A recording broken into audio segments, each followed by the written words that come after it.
বন্ধুরা, আমরা যখন মিথিক্যাল ক্রিয়েচার বা কল্পিত প্রাণীর কথা ভাবি তখন মনে হয় এগুলো শুধুই রূপকথার গল্প।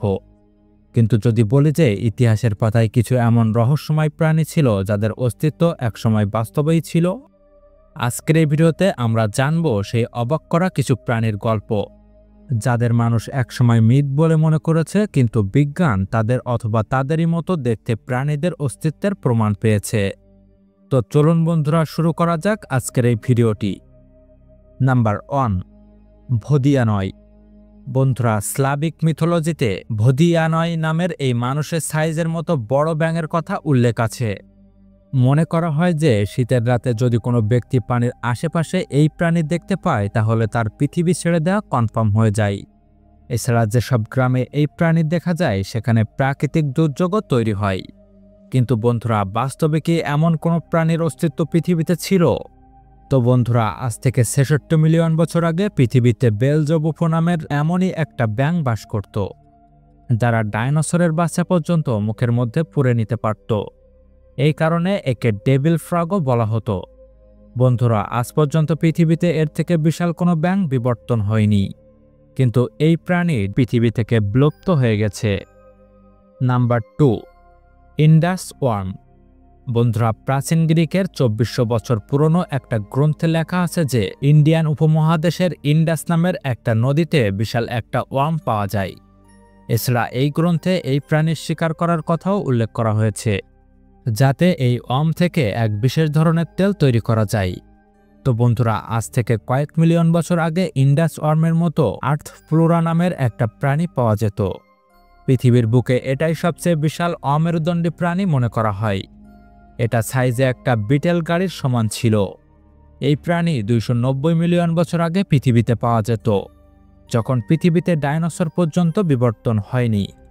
তো বন্ধুরা, ইন্ডাস ওয়ার্ম কি বাস্তবে ছিল? নাম্বার 3, এমেলে এন্টুকা। বন্ধুরা, আফ্রিকার কঙ্গো জঙ্গল সম্পর্কে আপনি শুনে থাকবেন। এটা আমাজন জঙ্গলের পরে পৃথিবীর দ্বিতীয় সবচেয়ে বিশাল জঙ্গল। কিন্তু আমাজনের তুলনায় কঙ্গো জঙ্গলের অনেক এরিয়াতে এখনও মানুষের পা পড়েনি, যার কারণে এখানকার আদিবাসীরা কল্পকাহিনীর অনেক প্রাণীকে বাস্তবে দেখার দাবি করে থাকে। আর এর মধ্যে একটা প্রাণী হলো এমেলে এন্টুকা।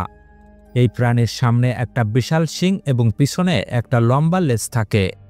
আসলে বন্ধুরা, এমেলে এন্টুকা নামের এই প্রাণী বর্তমান যুগে বাস করা গন্ডারের মতো মনে হয়, কিন্তু আফ্রিকাতে যে 2 প্রজাতির গন্ডার পাওয়া যায় তাদের মাথায় 2টো করে শিং থাকে, আর এদের লেজ ছোট হয়।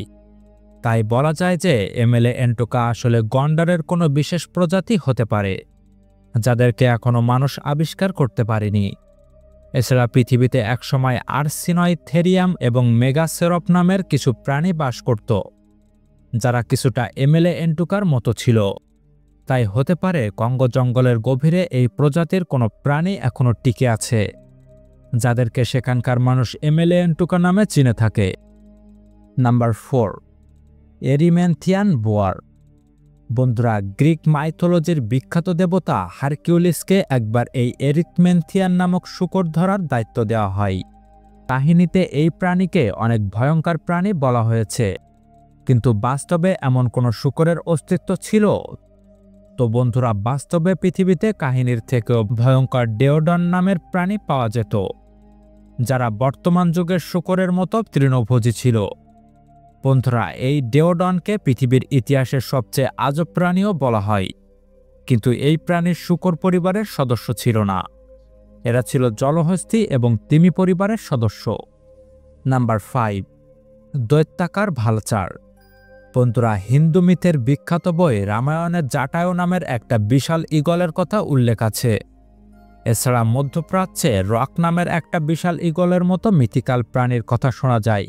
এছাড়া নর্থ আমেরিকায় একসময় আর্জেন্টেবিস নামের দৈত্যাকার ভালচারের মতো পাখি পাওয়া যেত, যারা তাদের পাখা মেলে ধরলে সেটা একটা উড়োজাহাজের সমান বিশাল হতো। এতটা বিশাল হওয়ার কারণে তারা যে কোনো স্তন্যপায়ী প্রাণীদের সহজে শিকার করতে পারত। কিন্তু এরা 6 মিলিয়ন বছর আগে বিলুপ্ত হয়ে গেছে। কিন্তু এদের পরিবারের কিছু সদস্য 10,000 বছর আগেও পৃথিবীতে টিকে ছিল। আর এসব প্রাণী থেকেই মানুষের মনে দৈত্যাকার ভালচারের আইডিয়া এসে থাকবে। নাম্বার 6, লাবাইথন। লাবাইথন নামের এই প্রাণীর প্রথম উল্লেখ পাওয়া যায় 2500 বছর আগে পুরনো হিব্রু বাইবেলে, যাকে সামুদ্রিক দৈত্যাকার সাপের মতো প্রাণী বলা হয়েছে। শুধু তাই নয়, লাবাইথন নামের এই সামুদ্রিক দৈত্যাকার প্রাণীর কথা পৃথিবীর বিভিন্ন মিথোলজিতে বলা হয়েছে। আর কোনো প্রাণীর কথা এত জায়গায় উল্লেখ করা কোনো কাকতালীয় বিষয় হতে পারে না। আজ থেকে 50 মিলিয়ন বছর আগে প্যালিওফিস কলোসিয়াস নামের বিশাল দৈত্যাকার সামুদ্রিক সাপ পাওয়া যেত, আর এটাকে সেই যুগের লাবাইথন বললে কোনো ভুল হবে না, কারণ এটার সাইজ 4টি গাড়ির সমান ছিল। তাই হতে পারে এই সাপের কোনো প্রজাতি কয়েক হাজার বছর আগেও পৃথিবীতে টিকেছিল, আর তাদের থেকে এই লাবাইথন নামের মিথ তৈরি হয়েছে। নাম্বার 7, 4 দাঁতওয়ালা হাতি। বন্ধুরা, হিন্দু মিথোলজিতে আমরা 4 দাঁতওয়ালা হাতির উল্লেখ পাই। যেমন হিন্দু ধর্মের রামায়ণে এমনই 4 দাঁতওয়ালা হাতির উল্লেখ পাওয়া যায়। 23 থেকে 2 মিলিয়ন বছর আগে পৃথিবীতে গমফতেরাস নামের 4 দাঁতওয়ালা হাতির পূর্বপুরুষ বাস করত। এরা তাদের দাঁত শাবলের মতো ব্যবহার করে তাদের খাদ্যের চাহিদা মেটাত। মনে করা হয় যে এই প্রাণী যখন পৃথিবীতে ছিল তখন মানুষ সবেমাত্র হোমো ইরেক্টাস পর্যন্ত বিবর্তন হয়েছিল। তাই হতে পারে যে হিন্দু মিথোলজির এই 4 দাঁতওয়ালা প্রাণীর ধারণা এই গমফতেরাস প্রাণীর থেকে এসেছে।